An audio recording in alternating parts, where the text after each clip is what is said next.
I remember going to school. Kingdom School in Holiness. We did the preschool in Dimona. 5 and 6, 7 and 8, we did a ride. 7 and 8, 9 and 10, we did in Mitzpah. Beach Bay. 11 and 12, 13 and 15, that's when you came to Dimona.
Well, shalom, Acote Rookamah, and welcome to Living Chronicles.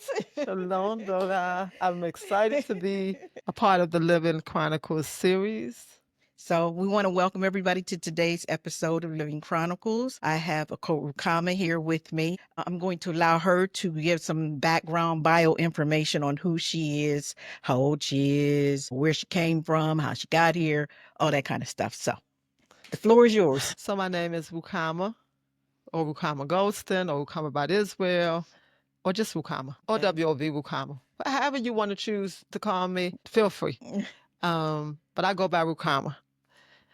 I came here very, very young. Here is in Israel. So I came to Israel at 9 months with my mom. 9 months? 9 months. I don't know why I thought you were like 6, 7 years old or something. 9 months old. I was the youngest of 4 children that came here with my mom. Wow. My sister was 13, my brother was 11, and my brother right over me was 3.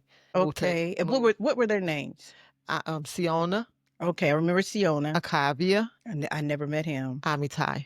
Okay, I don't remember Amitai. Yeah. Okay, wow, okay, yeah. That's interesting. And all of us came with my mom to the States. I mean, from the States to Israel. And of course, I have no recollection or no memory of that. Of course not. I've always been here. So this always been my home. It's always been home. Everything that I've known growing up communal has always been.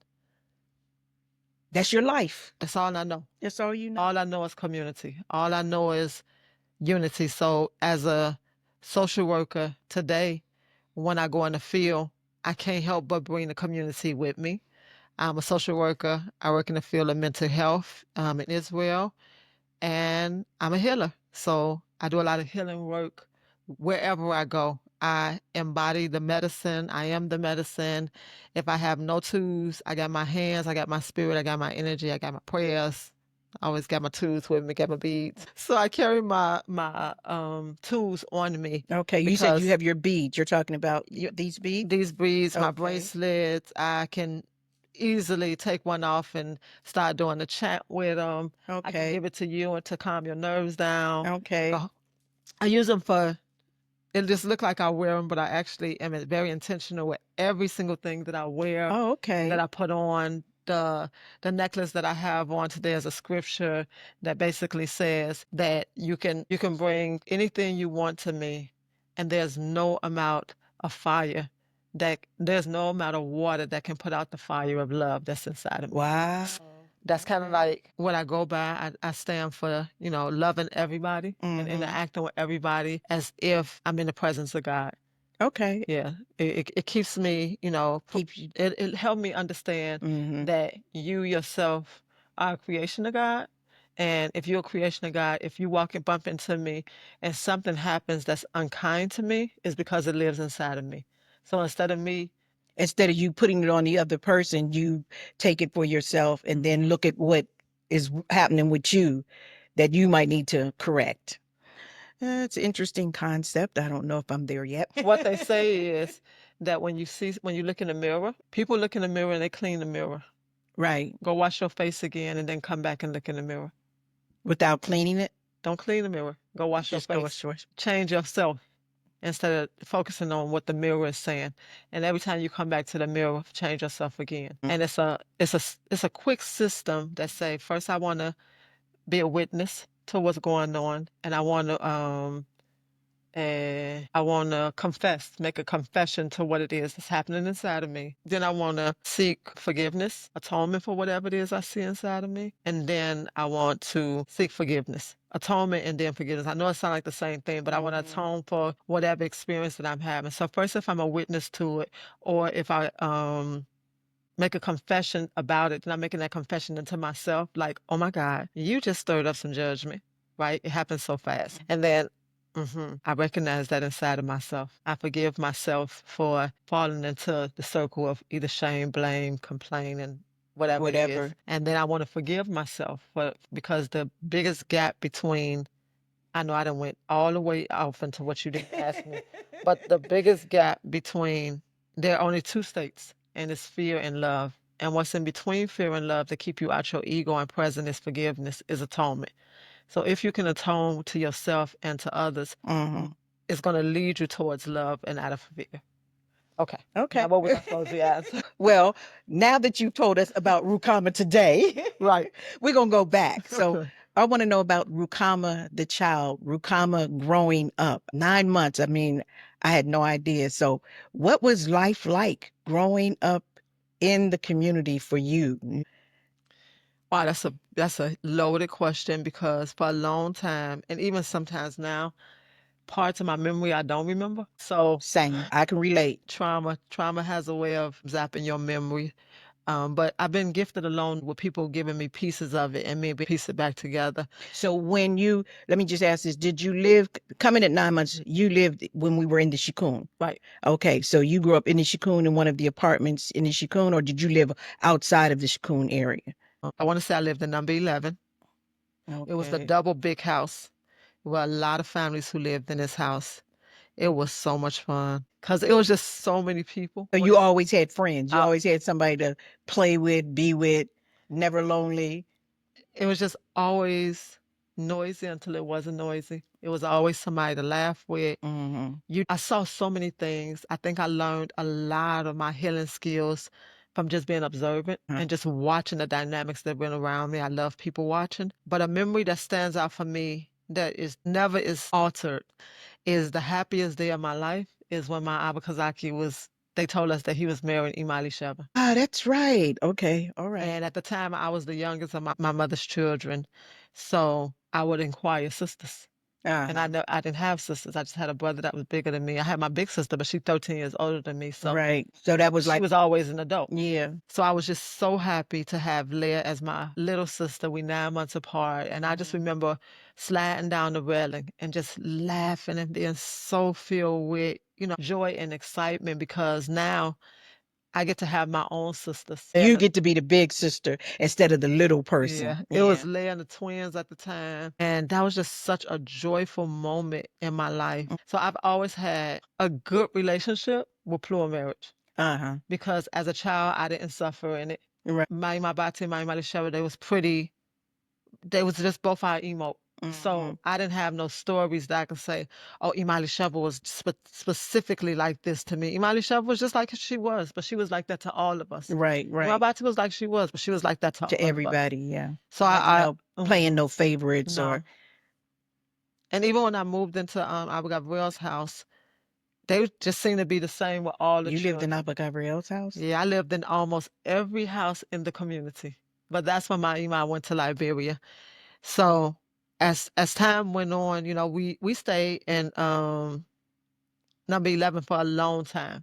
I'm trying to remember where number 11 was. You know, when you go to the Kunatani Takon, and you know what Arie's store is? On the corner, that corner store? That been some everybody's store, the store outside, yeah. Okay. So it's a parking lot right there. Right. It was a corner right when you hit. It's a wall. When you turn to go into when the you turn to Shikun, go into the that was Shikun. over 13 up was over top of that, but that's where Nasiko Kanan lived in 13. Then I didn't live at I didn't live at 11. Okay. Number 7.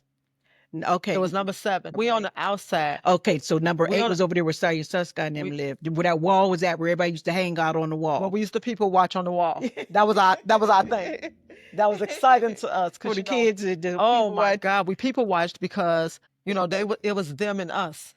It was our world. We was black people. Oh, you talking about and this? In our world, you know, things were one way. And when we were people watch, that was my car. No, that's my car. Those my shoes. That's my this. That's my that.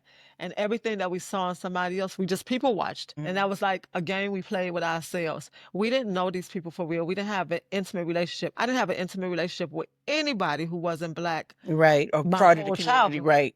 So when you were a child, then you all were not really dealing with the Israelis like that, hanging out, going to their houses, visiting, socializing, none of that. Absolutely not. I remember my mom asked me what color was I. Asked me something, and I was like, I'm beige. And she was like, you beige? You want me to move you in with the whole dudes? And I was like, but I am beige. Because in that day it was black or white. There wasn't no beige, no brown, no black or white. That's it. And not even nothing. But anyway, that was right. That was where we were at the time. Right. Other memories, you know, I remember going to school. Kingdom School and Holiness. Who were some of your teachers that you remember? Who were some of my teachers that I remember? I remember when I was in Agam, Moasi Fira was my teacher. Moasi Fira? She was just a bot herself, wasn't she? Yeah, well, she older than me, so you know they made everybody. They made whoever they could get to be a teacher. Each one taught one. I remember her. I remember that's my earliest memory of having her as a teacher because she was, you know, a big sister too. Right. So having her as a teacher, and I just remember us sitting on a wall. With red shoes on. Like that's a distinct memory that I have. I remember who else was our teacher? Mara Marnina, of course. And Mora Maxima. Abba Yaakov was a teacher. Wow,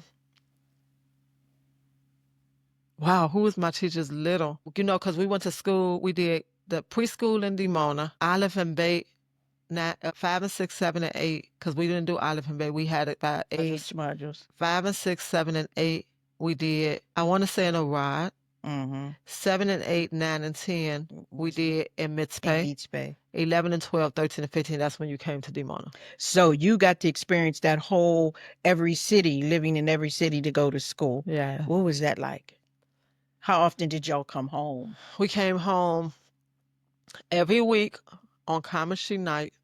Worst case scenario, Shishi morning, but basically on Kamashi nights after school, the diesel, the Ta'ala, I think we used to call it, he used to come and he would pick us up. And it was basically like a big warehouse truck. So we were all sitting in the back. They had mattresses in it. Okay. And I remember as soon as we would get in the truck and the truck would start moving, we'd start singing. Da-dee-da-dee-da. No, not that one. The first one we sing is Mitzpeh ain't my favorite place. They feed me rattlesnakes. Bogus. Wait a minute. What's the words to that? Say that again. Mitzpeh ain't my favorite place. They feed me rattlesnakes. They feed me rattlesnakes. Bulgur in a bowl. The Hebrews on the side. Last time I was there, they stole my underwear. Mitzpeh ain't my favorite place. And then as we would be coming closer to Dimona, we just start screaming to Everybody. Was Dimona so is my favorite happy. place. They feed me Hebrew bakes. Burger and the Hebrews on the side. Last time I was there, they treat me really well. Dimona is my favorite place. So we Oh had my all goodness. Y'all these. had did y'all sing the whole way, or y'all basically just sang those two songs when you got No, to Miss Pay? we sang the whole way because it was such a joyful going. It was so wonderful to come back home. Right. And I can't tell you nothing specific happened to me in Miss Pay or a ride that was unkind. But home is But home. home is home. And you was going to your family, you wasn't staying with Right. somebody else's family. Right, right. And So when y'all had to do the reverse and go back to the other cities, did y'all talking sing about then? heavy. Oh, you talking about a heavy heart. First of all, every week you tried to hide. Every week you tried not to go. Try not to go back. Let something be wrong with me that I can't go. You can't be sick. You was gonna have castor, or you was gonna have to be sick the day before, Right. so you can get that dosage of castor and be well, so you can go So back. you could go back. And y'all went back on Multi Shabbat. We went back on multi Shabbats when the sun went down. I think you had your fruit. I want to say you had your shava. You definitely probably had your cookum, and then your soup, your cookum, and then you went. But then I'm trying to think, was that the summers that we was home? Because it seemed like we went early, but then it seemed like we went late. Because I remember one time it was a big accident. Sweet Daddy used to be the driver, him or Abba Abraham. And I remember him having this accident and landing us in a ditch. And we was in a car accident. What did we know? All we know is these soldiers came and they took us to an army base and they fed us. It was hummus and bread and salads and juices. So I don't even think like the trauma of being in a car accident, it really affected us because everything was just so highly spiritual then. It was like, hallelujah, it's all accounts well, everybody well. Okay. Like we was just in an accident. Okay. But we okay. And we all just talked about the miracles. Right. All we ever heard our parents talk about, oh man, that was something. And Sweet Daddy, he drove down into a ditch, but everybody was well and everybody was safe. So you like, okay, well, we good. Right. Until they took us, right. we went back to Miss Pay. And I don't know what time we would get there. I don't know if we was getting there in the middle of the night. Because you were little. Because I was little. It was just dark. It's definitely dark. And I definitely remember having time on Multi Shabbat for things to happen. Because, you fasted on the Shabbat. So it would be after the fast and after you had food. I just don't remember sleeping there. By the way, I started fasting at 5 years old. At 5 years old. And it felt like such an honor because, you was when you was 3 and 4, it's like when you turn 5, you're going to have to fast. As time went up, and they started making it at 7. Right. Then they started making it at 11. Then they started making it at 13. I thought that was just ridiculous because, I mean, if you let me eat every day until I'm 13, I'm not going to want to fast. Right. I done got in the habit. But anyway, that was the way they did it. That was our way of doing it. I think by the time you was 7, you did the full fast like an adult. But from 5 to 7, maybe you had a shake. But I'm sure you had some type of drink, juice, and water. And it's one of the things that I actually pretty much maintain. Wow. Yeah, I still fast on the Shabbat.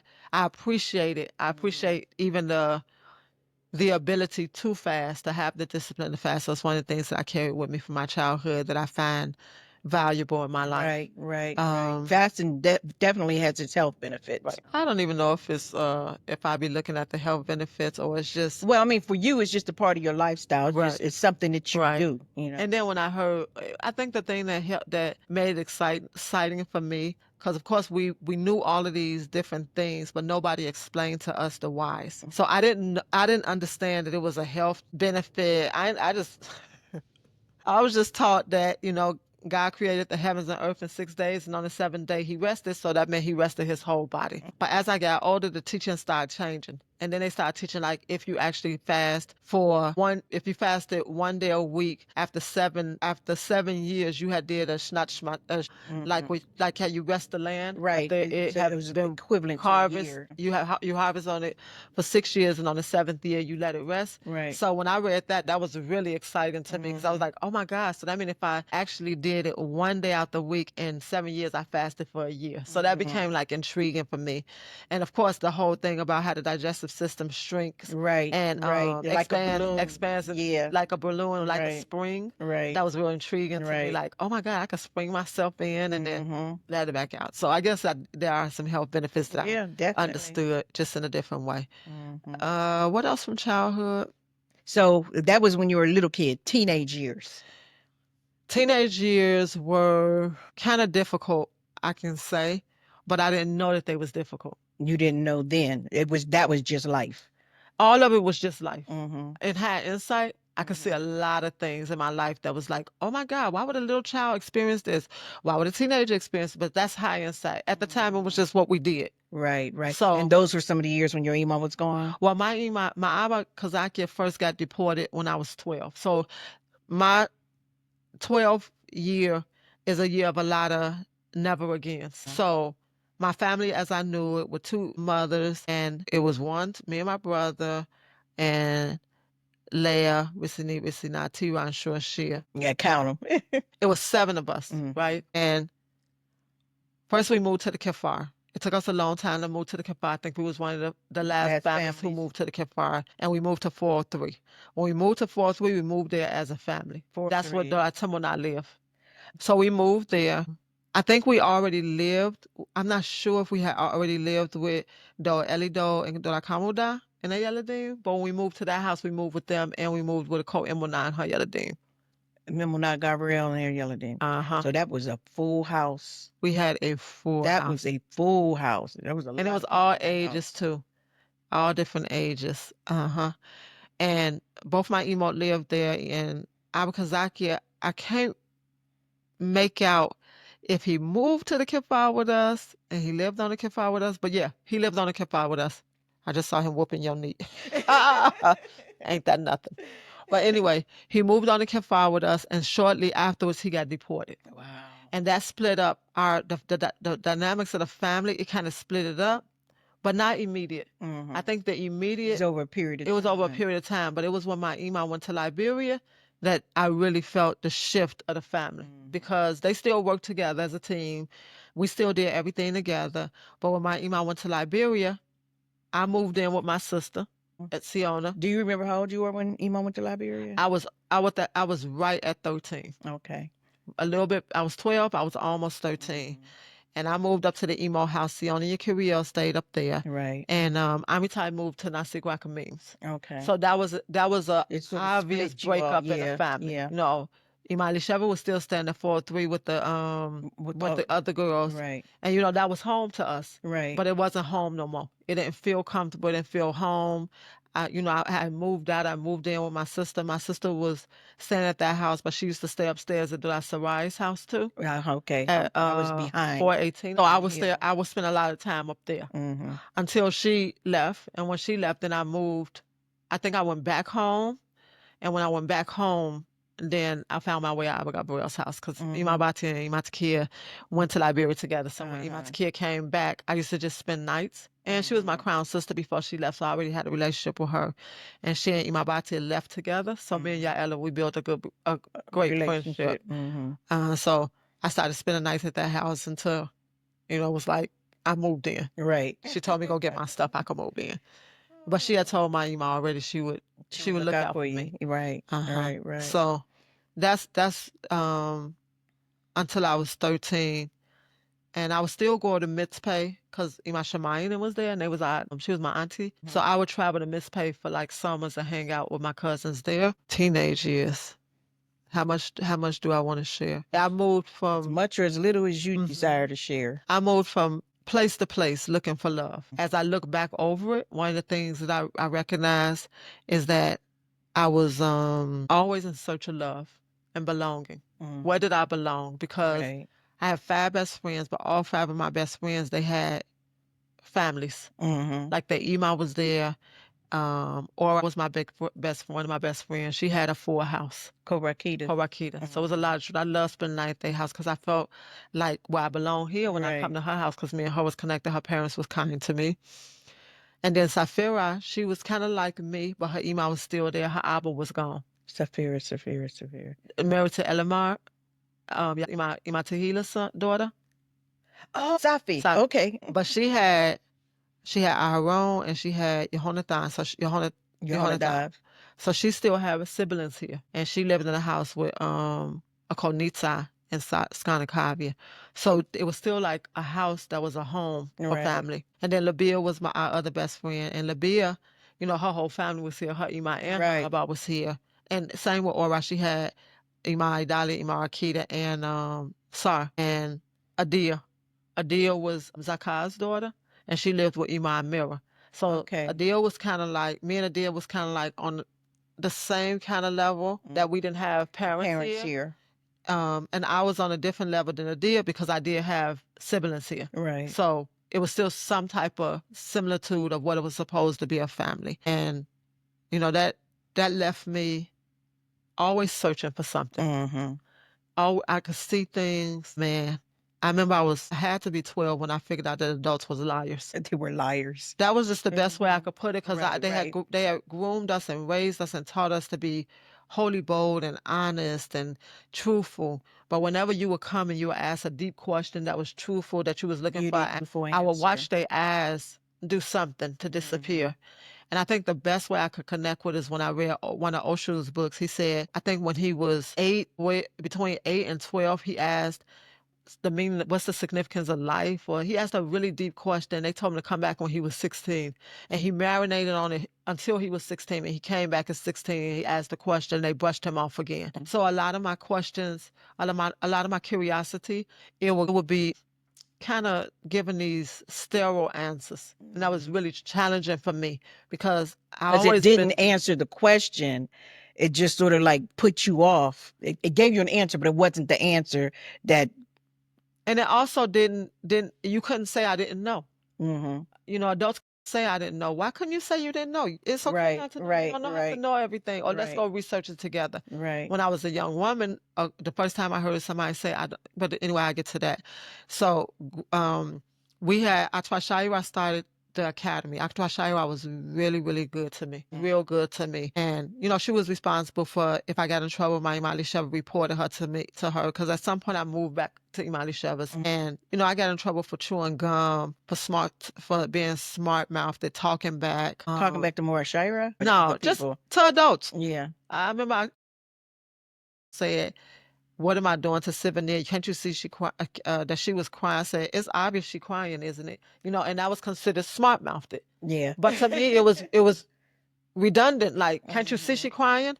And then whenever I would say something, I was always reprimanded and put in my place all the time. Like, I wasn't saying it from a place that I was trying to be arrogant or disrespectful. It was just the only way I knew how to say it. But it was like that kind of like, that could shut you down because it make you feel like your automatic thought is wrong. Right. And my automatic thought couldn't be wrong. It was just my automatic thought to whatever it was. And I think what it was, well, I know because I was blessed to have a father where I could ask anything, but I had to ask it a certain kind of way. I couldn't just blurt it out or say it. But my parents taught me how to ask the questions and when to ask the questions, but they allowed me that opportunity. And I think with a lot of our children, they weren't ever given that opportunity. Even with my own, I don't think I gave them that opportunity to ask certain questions, gave them a time and a place and a space to be comfortable to ask. I mean, who did you ask questions? Who would you ask the questions? What, when I was asking? No, I'm saying growing up in our life, who would you ask the questions? Right. It was always classes. You was always taught. The adults always talked. And you didn't have a spot anyway to But that's what I'm saying. Talk. As the adults, we didn't allow that platform. We didn't open that up. We didn't make that available. So what happens is when you squash children and don't allow them to talk, it comes out how it comes out. Right. Well, Atwa Shaira actually was really, really instrumental in having us have court with ourselves. Mm-hmm. You know, Nasi Eliezer taught it when I was really young, but it was the bigger children, so I was just a witness to it. But I Did they call it? Because they used to do it. Yadadim Sadikim. Yadadim Sadikim, yeah. I was 3 years old, the youngest kid in there. He was my Saba, so I got a lot of my spiritual rooting from him and his teachings and what he offered. I love you so much. Yeah, he was special. So first person that gave me some cherries, and I got a lot of memories of things that he gave me, a lot of laughter, a lot of comfort, sitting on his lap and feeling love. So, yeah, the old man was good to me. Atwa she started an academy. I guess she saw a need that we needed to come out of the parents' home, because I don't know why. I had to ask her one day. Is that the academy that was in Arad? Nope. She started an academy at the Hilltop Manor. Okay. And the academy was 5 days a week. You went home for the weekend. So you all actually slept in the Hilltop? We slept in the Hilltop. We prayed in the morning together. We went jogging together. We washed in basins together. 5 girls to a tub. Wait. Wash clothes. No, we washed our bodies, our face. And it was like, if I can get my face towel in there first, so my face, I could be the first one to have my face washed in this water. Have one tub of water, and everybody had to use that one tub of water to just wash up. Yeah. That's interesting. She was training us to be communal. Mm-hmm. We cooked our dinner in Karo. She gave us a lot of independence and autonomy. And we read together. We had homework hour. I think you may have had a few hours to go home. And we slept on mats. Oh, thinking about that, that probably prepared me for the journeys I'll be taking now. Anyway, so... Well, I mean, we slept on mats in the Shikun. So nobody had beds back then. Yeah, but we wasn't in the Shikun then. We was on the Kifar. Right. When we moved to the Kifar, that's when everybody started getting beds and getting up off the floor. So that was an intriguing and happy moment in my life. Acote and Akmatael, they are the teachers who stand out for me the most. Akmatael, I will always love him. He gave me so much creativity. We created. I remember he took the King's Court, he made puzzles and mobiles, and we did plays, and everything was about the arts with him. Everything is about chalk on the ground, and what can you create? What can your mind create? So when we had to learn fractions, instead of us just having the pen and paper to do it, because we didn't have no real supplies, he made us cut out shapes and make mobiles out of it. And he was just so brilliant. If it was a man that was brilliant to me, it was his. He invented so many things for us, the slush and the chips. And to me, his mind was always on, how can I make the children happier? And, for me, that was everything, because I was silent. I didn't do a lot of talking, but creation was everything for me. What can be created? It extended my imagination. My Ima had always read us stories, and imagination was big already. So he extended my artistic creativity. Wow. And Acote Sheva, she taught me. Mama Sheva, Acote Sheva? Doshariel's. Oh, okay. Oh, my God. Right. I treasure her. She's special. She's a very special soul. Because the way she taught, she would give us a math problem to work out. I was always real good at math. And I would sit do it on a piece of paper, and I would rush and do it. Instead of her telling me, she would look at it, she said, go to the board and work it out. Right? She would never tell me it was wrong or right. She would say, you probably want to check that. Right. And I'd be like, I can hear her voice. You probably want to check that. It's right. And she'd be like, get the chalk and go to the board and work it out. And she taught me how to self-correct, because as I would work it out, without humiliating you and embarrassing you and making you feel less than. I carry her in me with every client I interact with. Wow. Because instead of me having to show somebody that they didn't get it right, it's better to ask them to show me how you did it. Right. And then when they show me how you did it, you usually bump into your own correction of whatever the mistake was. So I'll be working it out, and I'm going, and I'll be like, oh, see what I did now? So she taught me precision and step by step, and to take my time. So I really, really honored that. Of course, we had a whole lot of other teachers. Rabi was our teacher, but he was my teacher later on, and he taught logic and reasoning. Oh, okay. They took math away from us. Maybe didn't nobody know more what math to take us geometry to and take us to the algebra, next level. all of the calculus. I'm thinking maybe our parents didn't have those skills at the time. So they just switched it for So they something switched else, it to logic and reasoning, which was definitely important. which was wonderful because our Godot came and taught that class. You know, Mm. we was considered the High school. we was bad according to the way I, you know, quote unquote, because ain't nobody bad, but Right. we was very mischievous. Okay. We boys fought the teachers. We ran teachers out. Oh my For God, real? what we didn't do. Yeah. So all this stuff, the new age, basically for Akbar, it didn't start there. So he started teaching us. So the students got an honesty from their parents. That's what you're saying, and from their grandparents. Yeah, we trying to act like we don't know where that came from. Okay. So Abgadol started teaching us logic and reasoning. And one of the things that was so important that he taught us, he came in the classroom every week. He sat at the table, and every week you had to get up and say your name. So he taught you the power of your name, but he taught you to say it with confidence. So he was standing Going up. back, what is the meaning of your name? Mercy and compassion for God. Okay. And so he'd stand you he up. would stand you up and he would say your name, Rookamah by Israel. Say your name, Rookamah by Israel. Say it again, Rookamah by Israel. And he was looking for your confidence. Right. And whenever you got it and your confidence was high, he said, you may be seated. But you didn't know what he was looking for. At 14, I didn't know what he was looking for. Right. I was just like, I was trembling. You know, he was the leader. Right. How am I supposed to even say this? But as time went on, it would be like, my name is Rookamah by Israel. You may be seated. And so he taught us to be wholly bold no matter what you're saying. You should be confident in everything that you're saying, even if what you're saying is not 100. No one should know that because you should be wholly bold in what you're saying. Now, we want you to be truthful with your holy boldness. Right. But he basically instilled that inside of us, which I contribute that to. I can go to any platform. I can speak on any subject, throw it out to me, and I'm going to grab it if it's something I'm familiar with. And I'm going to speak on it as the authority that I am. Right. But that came because somebody trained me to do that. Right. It didn't just come out of a vacuum. Hallelujah. Wow. What a childhood. So from childhood, how did we get to Rookamah today? No, before we go to that, I want to ask you, how do you feel the youth today, their lives are similar and different to how you all were raised as children? Similar as in children will be children. So the stages of growth in life you go through, they're still present. Definitely different because they have so much exposure. They have so many other things that are distractions in their lives that we didn't have. Right. So for me, it was a book. Even though I struggled to read, it was still a book.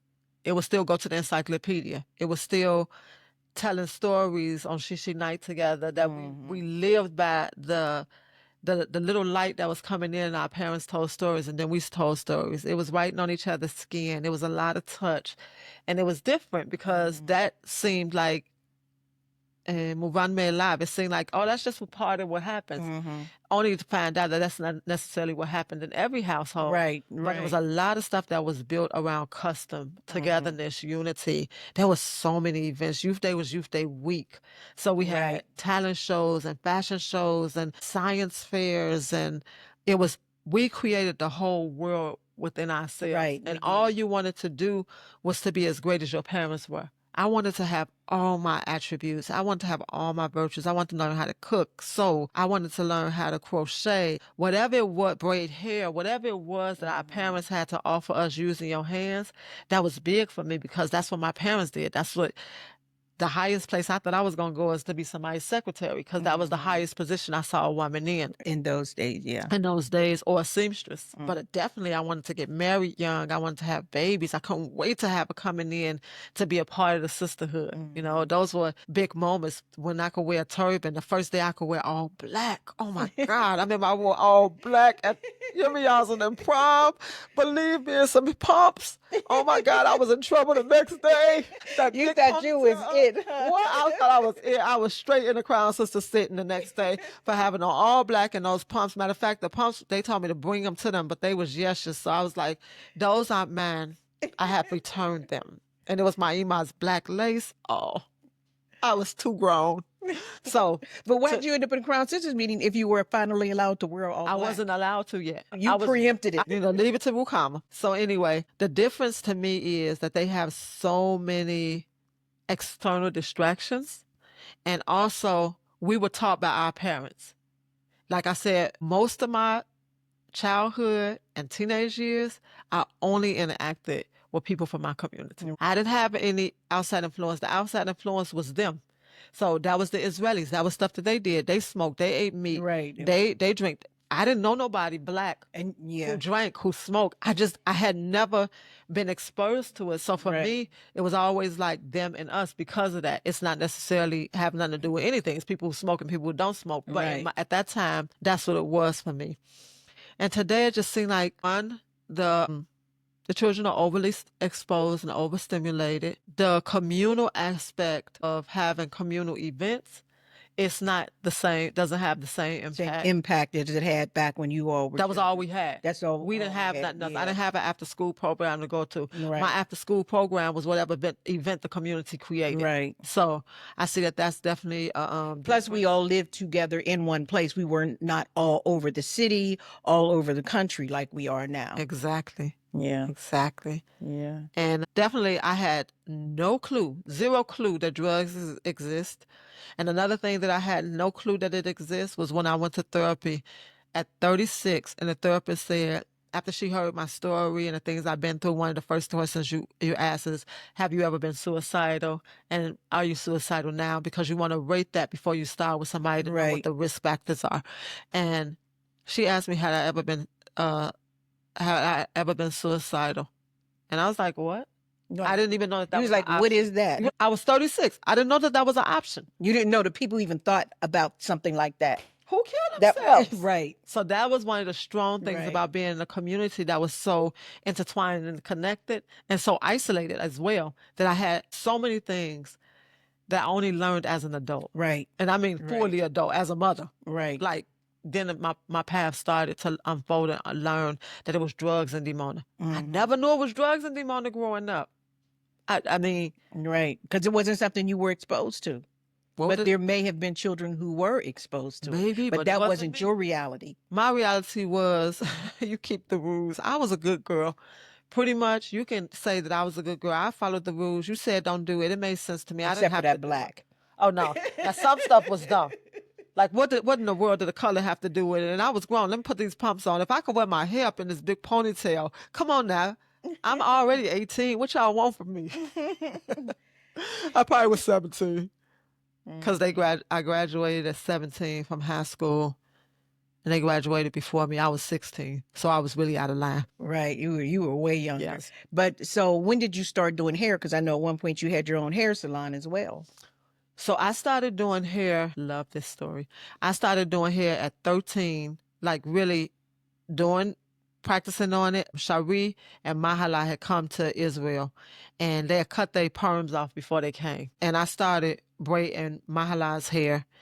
Her hair was real short, and I started braiding her hair. And that's when I found out that I had really, really beautiful fingers to catch short hair. And it would take us 3 days to put these little bitty braided style in her hair. And then you had to take it down for Shabbat. Because every Shabbat, every braid, every plait, everything had to be out. So we did this routine relentlessly. 3 days putting it in, 2 days taking it out. I think she might have had 2 days, a day and a half to wear. Day and a half. But anyway, that was our cycle. But I started doing hair actually for my little sister Leah. Okay. Leah was always so good with her hands. She braided hair, she crocheted, she hand sewed, she did so many things, and I was mesmerized by the abilities that she could perform. So I would just sit and watch. And this is your little sister. This is my little sister. She's 9 months younger than me, and I was just like, only I could, if I could make my hands do what hers are doing. So I started practicing. So by the time I got to Mahala doing her hair, that was my practicing grounds. Right. And then I started noticing that I would know what to do to make people's hair grow back if it fell out. I didn't know. I was just making up stuff. Like, they had this stuff, some black tar stuff. I was like, yeah, if you put this on the scalp, it'll grow hair. But that was the beginning of me creating salves and creating treatments for bald spots. Because after you get play with it for so long, you find something that works. Something that works, right? I was always good with growing hair. And so once I decided I was going to open up a salon, it actually was me and Sarai and Joanna. We was all doing hair, and we all wanted to open up a salon together. Somehow it all fell apart, and it wound up just being me. And, you know, I went to Sarah to ask her if she wanted to still do it. She was in another trajectory in life. And she was like, no, Joanna was already gone. So I opened up the salon. And when I opened up the salon, the miracle of the salon was that I had no money for anything. I didn't know how I was going to do it. And I didn't have a spot to put the Maxine in. And what I did is, Slika Salio, what I did is, just for disclosure, I had written Abba to ask him, can I have in front of the sewing factory? And he had told me, yes, right? You know, he always worked Mill Shaw. Right. And so I'm not sure if he told me Mill Shaw. This is why I'm saying Slika. But years had passed, and I was waiting for building and maintenance to give me a permission. He said check with building and maintenance. I was waiting for them to tell me, give him permission. And when I went to Salio, I was like, Abba already said Mill Shaw. I don't understand why y'all just making me wait for years. So he was like, that put fire under him. And that's how I got that plot of spot that was supposedly totally unavailable. And everything every miracle you can imagine for money fell in place for me to get the place, to be able to get the supplies. Like the angels who were there, Dionysia, I love you. Just there, who believed in the process. I paid every dime that I ever borrowed for the salon. I paid it back. I paid it back within a year's time. Wow. And I just really love the fulfillment of curing scalps. See, everybody thought I was into the braid. I could do styles, and I love doing styles, but I didn't have the precision like the other girls had with doing the styles. I had the precision with curing anything that was on the scalp. And the best way I could tell you is that I would wash the person's hair. I would walk out, and I would put my hands. I would walk and just lower my hand and say, take me where I'm supposed to go. And I would land in somebody's garden. And whatever it told me I was supposed to use, I would take that, go blend it up, make a concoction, come back, and put it on the scalp. I wouldn't know, like, I just trusted. Right. After a while, I was like, this thing is leading me to something big. Right. And it wasn't televised. There were no pictures to be taken. Every time we tried to take pictures, they disappeared. I remember one time Dr. Kepsiba came, and she took the pictures herself and went to her house to put them on a computer. There were no pictures there. So I started saying that the revolution can't be televised. Y'all just gonna have to go with my word. Right. And it just became an internal joy for me to know that I had this unique gift, and I could read what was going on in somebody's body when I put my hand on them. Wow. I could tell if he was holding secrets. I would smell rot when I would wash your hair, and I'd be like, you got something right in there. I washed somebody's hair and they wanted to die, and they sucked all the life out of me. Like, it was just, the connection became so strong that it was like, this is such a powerful gift. And I thought, you know, everybody had. Every time all the gifts I have, I always think that everybody have them. No, we don't. Right? I know I found out later that, you know, it was something unique. But I've always been so humble with it. And so it wasn't about the salon was never about money. Ever, never. It was about healing. And when people came to me and started saying, I need to pay this and pay that, it was like, I'm not even charging to pay. I'm going to pay. Right. It was the thrill of healing, of being of service to my community, of creating something that was uniquely for us. I couldn't even hire people because I didn't want to hire nobody for a gift that they had. So I would tell them, go do hair between your legs at your house so you can have all your money. I was the worst boss on the planet. Before I knew it, I was paying my workers to work for me. I was buying all the supplies just because my heart was so big in it. And you had something else that just you were trying to achieve. Story, yeah. Yeah.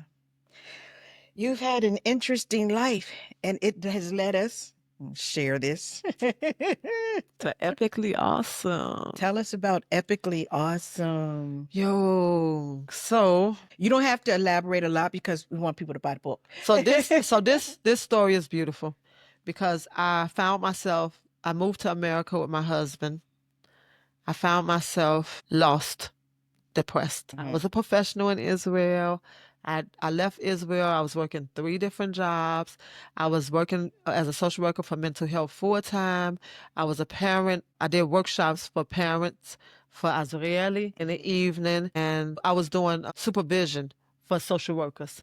So I had 3 different positions that I was fulfilling, and it was so fulfilling for me. Each one was such a beautiful gift to me. And I went to the States to be with my husband and for my children, for us to be with his parents and just to do something different. And I knew I really didn't like being in the States. That wasn't my thing. Right. And I basically told my job, don't even pay me out yet. I'm just going to be gone for 6 months. But my husband wanted me to do this. We're going to play the game. The game got played on me. 7 years I was there. 7 years. And my children loved going to school there. So that was the kicker for me. I stayed because if it was anything, I'm a mother. I'm responsible for my children having a rich experience. They found themselves, Bati and Malak found themselves in a rich experience. Eliakim left a year before us. He was already in school. So it wasn't, I can bring them back because they was getting something that I wasn't. But they had a reason to go out 5 days a week. They went out to school. They caught the bus. They interacted with people. And I was stuck at home. I didn't drive. I didn't have a job. I wasn't looking for a job because my husband said, just take a break. So that was fine by me until it wasn't fine by me. And then I found myself scared in America. And how do you start a job? And I don't know the culture here. I don't know the mentality. How do I go now and say I'm a social worker? So I spent 2 years getting my degree transferred to the States. Wow, it took that long? It didn't take that long. I didn't know what I was doing. Okay. And nobody had ever done it before that I knew. That you knew that you could even go to get some guidance. Exactly. I mean, when it happened, it took 30 days, but it was a whole process. Right.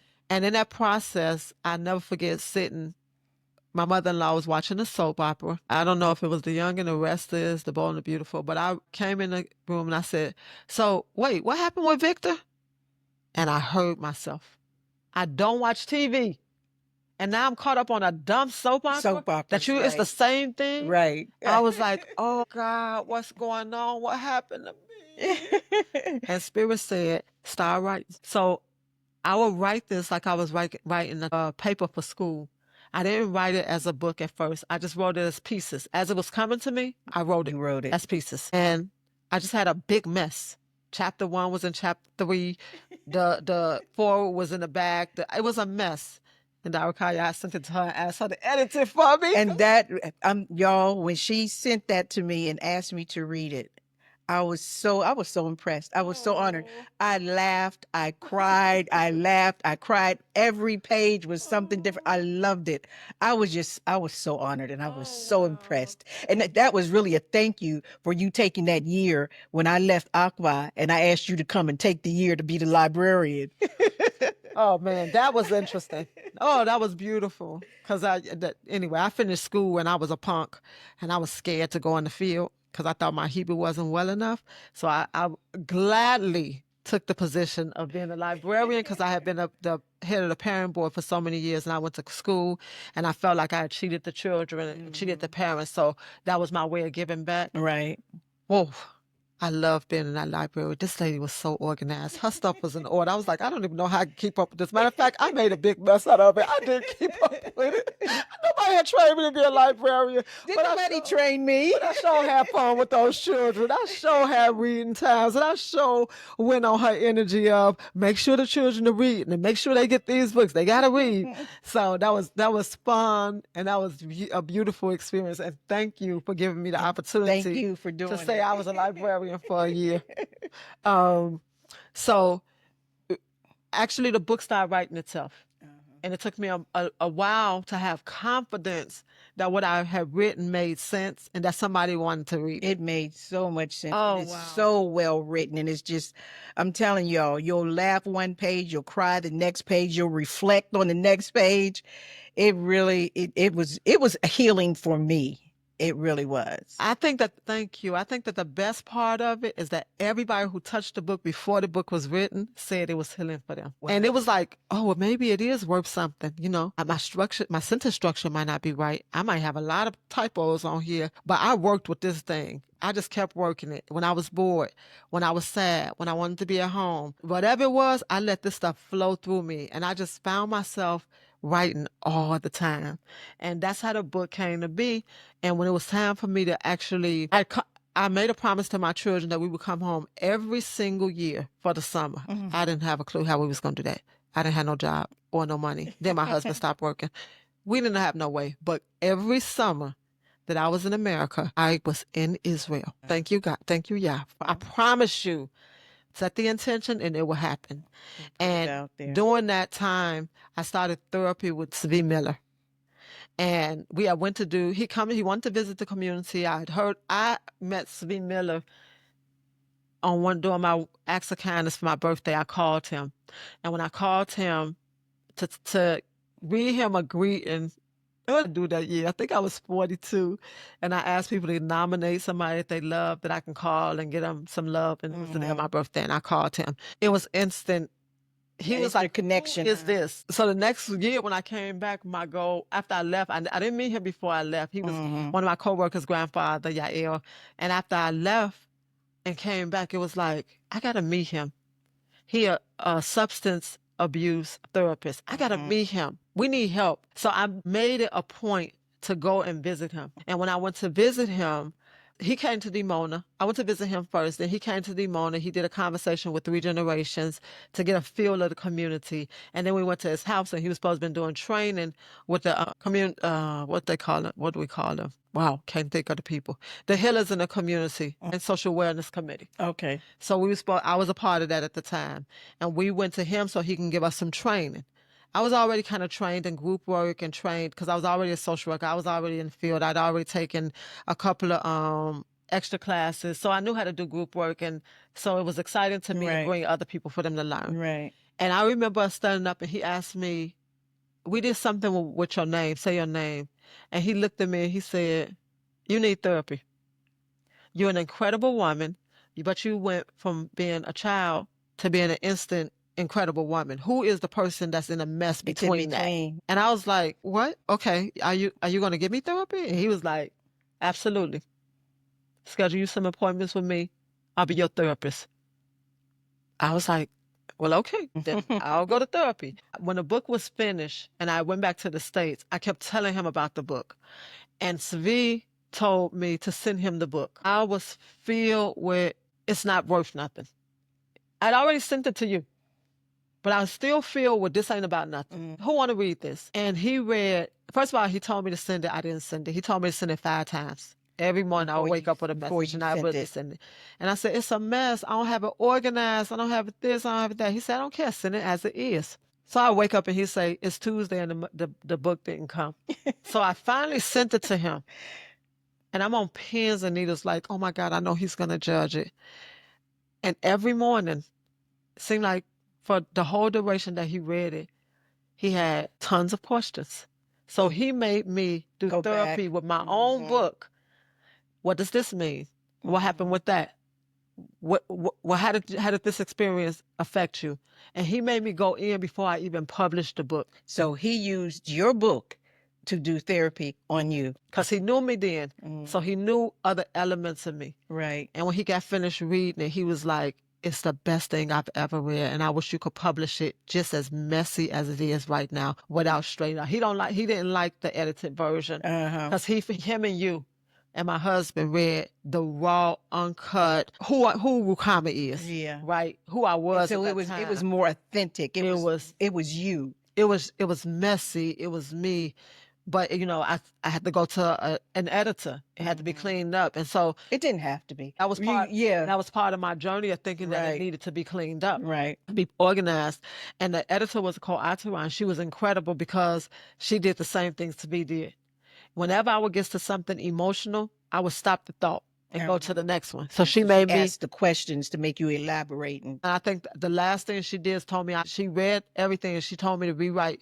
After she told me everything was approved, or I assume she told me everything is approved, she sent me a message that I needed to rewrite chapter 1. I was floored. I bust out crying. I said, "I don't want to see this book again. I don't know what to write. I don't know what to say.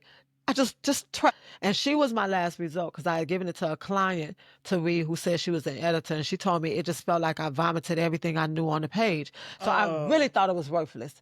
So when I contacted Dr. Atura, I said, "I've written a book and the last person I gave it to me basically told me it was trash. And I really want to throw it in the trash. But before I throw it in the trash, I want somebody from my world to edit it." Right. And she said, "How many words is it?" And I said, "About 5,500, whatever I told her." She said, "Anybody who wrote that many words, it's not trash."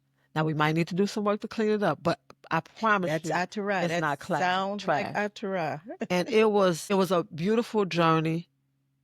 And it coming to air was a beautiful journey.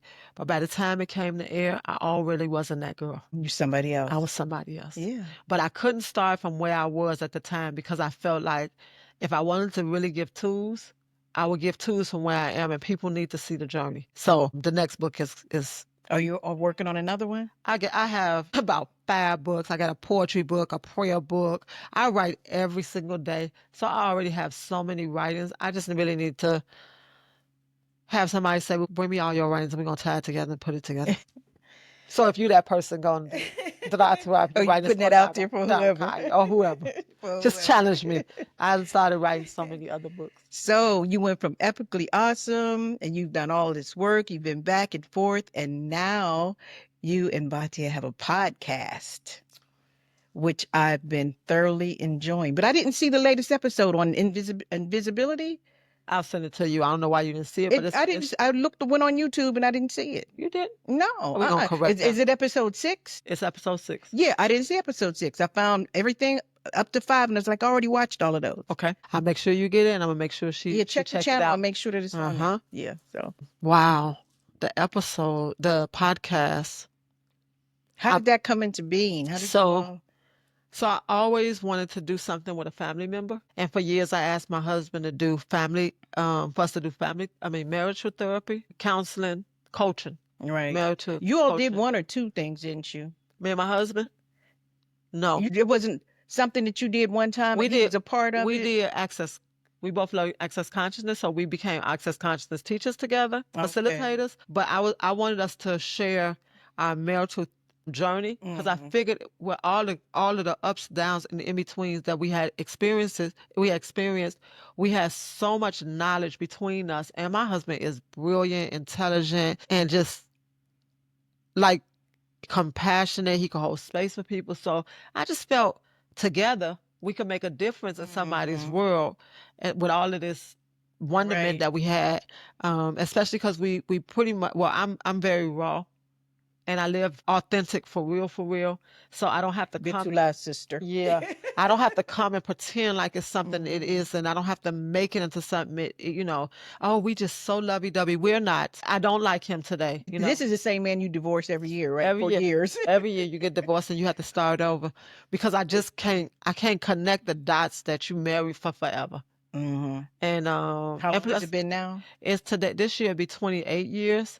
And it's definitely, it's been a wild, interesting journey of we haven't seen eye to eye, been on the same trajectory. That's life. He live in America, I live in Israel. I don't know where this thing is going. Right. I know I desire to be loved, to be present for my love, to be touched, to be hugged, to share, to walk in the house and somebody made me dinner, I made them dinner, how was your day? So I don't know where we're going right now. I just know we're still married. Right. Hallelujah. Yeah. And he writes you the most beautiful birthday and anniversary present. What he posts on Facebook, I'm like, man, this man can write. I know there's a story behind it. We won't go into that, but Nathaniel, I appreciate your writing. No, it's wonderful. It's wonderful.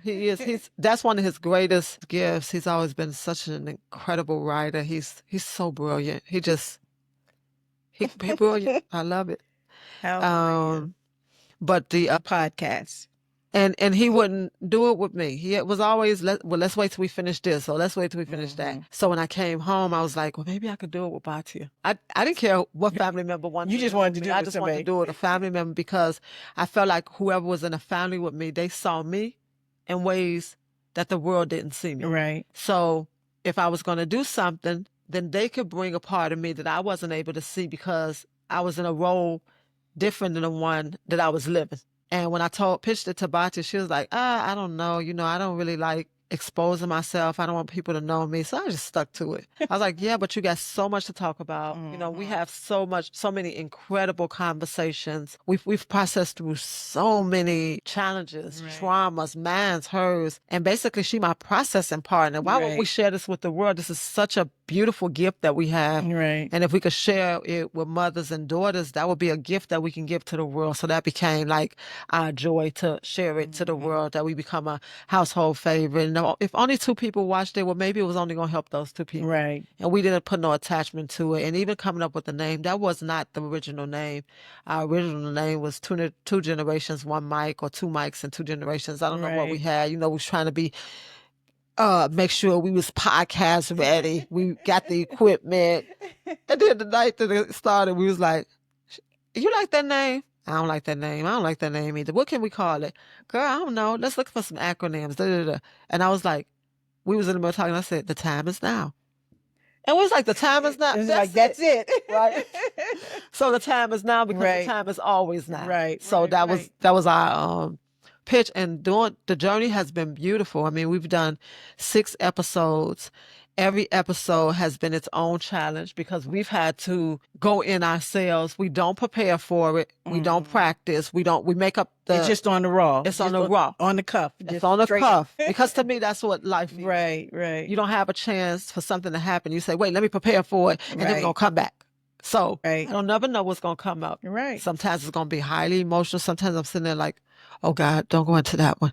And sometimes she's looking at me like, really? You went there? And afterwards we laugh, we have a good time, and we see that it's been helpful to other people. It So has that been. encourages us I to enjoy continue to do it. We grew up in this world. We want to offer it to the world we grew up in first, to let you know that if you don't get along with your mom, if your mom don't get along with you, like we didn't either. But now we do. Right. And, we ate boga, and we still eat boga, and we keep raw week, and like the same stuff that you do, Yeah. we done did the same You're stuff. right. So Exactly. it feel better when it's coming from home. I remember Ma Orley telling us that if we could come to the school and show the children who we are, they get a mirror of the image, who is their image, to emulate. Right. And so if you can emulate me or Bati or Drawakaya or Bitula, we got so much greatness. And There's so much. Oh my greatness, God. so much in Oh. so much. And that's one of the reasons for wanting to do this podcast. To share for our children, our grandchildren, our great grandchildren, to see. They don't even know us. They don't know us. They'll walk past people. I see children every day and I'm like, who's your Ima? Who's your Safta? Because we don't know them anymore, but we've got to be able to share this. And, they have that saying that a people without the knowledge of their history is like a tree without roots. Right. Our babies have to know. And so that dovetails into one of our last questions as we get ready to close out. I didn't even get to do my little cards that I made, but another time. The one. Okay, well, you can pick one. You pick what you want. There are different categories. Some of them are favorites. Some of them are were you there, fill in the blank, or your personal thoughts on something. So which category would you like? You want to just spread them out? Close your eyes, because since they're all flipped over and then you can't. Just pick one. Fill in the blank. Put it back if you don't want that one. Get a different one. Fill in the blank. I'll fill in the blank. What's it say? Name of the first Kingdom Restaurant and Recreation Center on the Kifar. The Miss Ada. That was my first job. Dole Boys and Dodanatia. I thought we called it Beit Salah. Beit Salah. And then we called it Mitzala. Absolutely. Yes. Okay. They gave us our first job. I your shout first out to job? them. Yeah. Well, our first job was probably That was picking our sesame seed. first- Picking soybeans. But official job that you got a when you used to pick paycheck. the sacks of soybeans when they 10 used to make shekels the a ice sack. cream. Yeah, I remember that. I tried that once. I was like, no, I'm not doing that. I'm not picking sesame seeds. I'm not picking nothing. Turn the tray backwards and let them roll down. Right. Oh, man. So, okay. So as we wrap up, as we close out, 2 things. One, is there anything that we haven't covered that you would like to share? And secondly, what advice would you offer to the youth, and because of your work, also to parents? If it's something I want to share that I haven't shared, is that being a mother and a daughter has been the greatest gift, and being a wife has been one of my greatest challenges. But it's a challenge that's my challenge. Like it has nothing to do with my husband. My husband will never decide to get married and divorced every year, but he's learned to honor and appreciate that. Pretty much he batting 28-0, so doing something right. If I can leave some advice for the children, it would be to have as much fun as you can and experience as many things as you can holistically. Okay. Like as many Holistically. creative things you can create, you can play, you can be involved in. Take the challenge.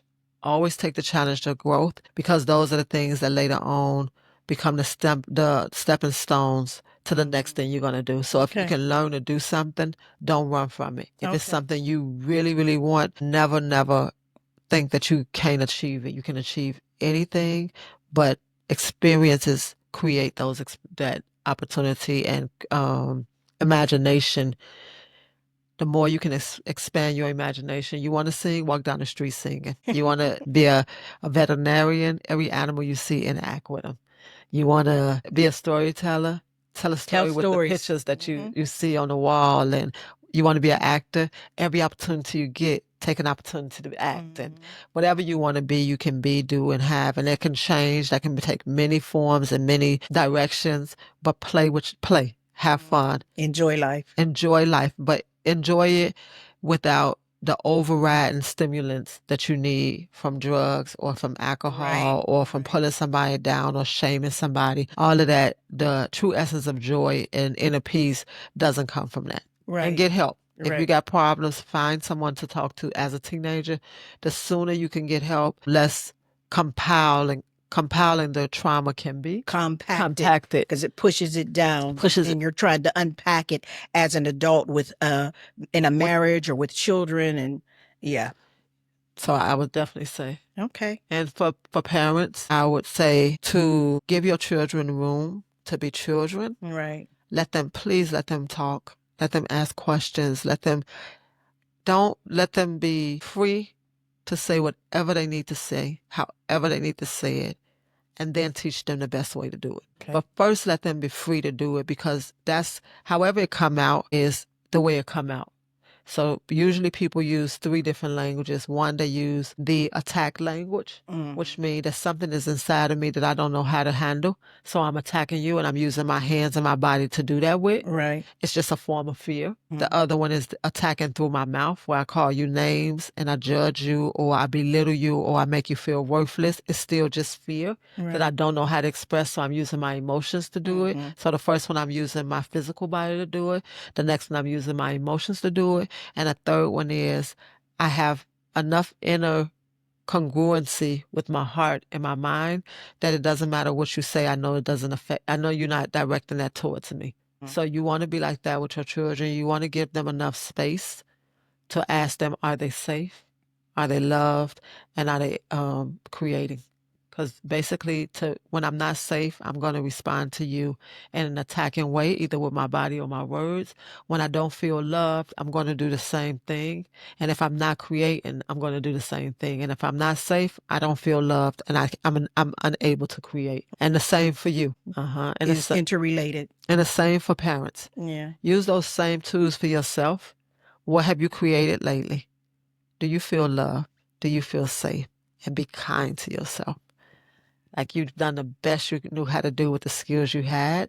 So everything is in hindsight. In hindsight, Bati and I can have these conversations, but I was the worst mother that she could have ever asked for. But I still brought her into the world, so I had to be the best mother because she's here for us to work through. So it's always being kind to yourself and understanding that you were a person who either felt safe or unsafe, loved or unloved, and able to be in that congruent state of inner peace.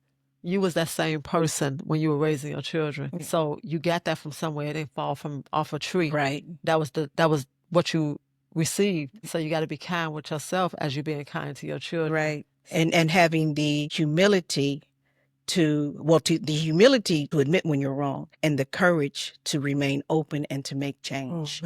Because I have learned so much from you. I've learned so much from Bitula. I learned from my grandchildren. But if you remain, especially when you get to be my age, you're 50s, 60s, and coming up in a different generation, you think differently. But if you don't learn to open yourself up, if you don't learn to say, I'm sorry, I did the best that I could, but I apologize because I didn't mean to hurt you, but I did. You have to acknowledge it. You don't have to live in blame, but you do have to acknowledge it. And a lot of people my age don't know how to do that, so. It's for fear of being able to say, I did something wrong. Yeah. And to go back to that same thought that I had when I was 12 years old, that adults are liars. Yeah. Because now I'm an older adult and I'm afraid of what you're going to tell me my behavior was. Well, instead of being afraid of it, I would suggest that you listen to what they're saying. You don't have to resonate with it. You don't have to blame yourself. You did the best you know how to do at the time, but don't be quick to shut them down. When they're saying it, just let them say it. And then when they get finished, say, how can I help you now? I can't go back. I can't undo yesterday, but I love you. And how can I help you become safe now? Right. How can I show you that I love you? Right. How can I be present for you? And then it's going to click. It clicks inside of the children that, oh my gosh, she's there. And be consistent with whatever it is you got going on. Don't be like the door in the ocean. Every time a new story come, a new emotion come, you just always falling over. Stop falling over. Stand right there. Allow things to happen. Allow that water, that stream to roll around that rock with smoothness without you getting offended because your kid is telling you beat them when they was a kid. You beat them. Yeah. That was what you knew. That's what I knew. Yeah. Y'all told us, spoil the child, spare the rod. That was what I knew. Yeah. I didn't do it because I woke up in the morning and I wanted to be evil or hateful. Right. That was what I knew. That was the skill set I had. Right. I was unsafe, so I did unsafe things. Right. You were unsafe. You did unsafe things. But instead of going into all this defensiveness and tight, and I know what's best because I'm the oldest and I got those knowledge. You don't. Yeah. I don't. Always stay fluid as that ocean. Yep. Be in a stream. Learn. Flow, create, allow. Don't accept. Accept is that door going in and out. Allow yourself to feel it. It makes life a whole lot easier. Toda. Toda. You're welcome. For joining us today on Living Chronicles. So I hope that you all enjoyed today's episode. We're going to keep doing more. A shameless plug-in. You can order this book on Amazon. It's called Epically Awesome, How to Embrace Your Authentic Self by Rookamah Goldston. Or you can get it from me in Israel if you're in Israel, and I will autograph it for you. And you have my own autograph. I promise you will not be disappointed. You will put it down. Prayer does the same thing that Oshu's books did to me. Every time I read it, threw it down and said, oh my God, no, I'm not. And then you go back and pick it back up and say, oh my God, I got to see what else is next. Toda. And enjoy and stay tuned for our next episode of Living Chronicles. Thank you. We're out. Peace out. I love it.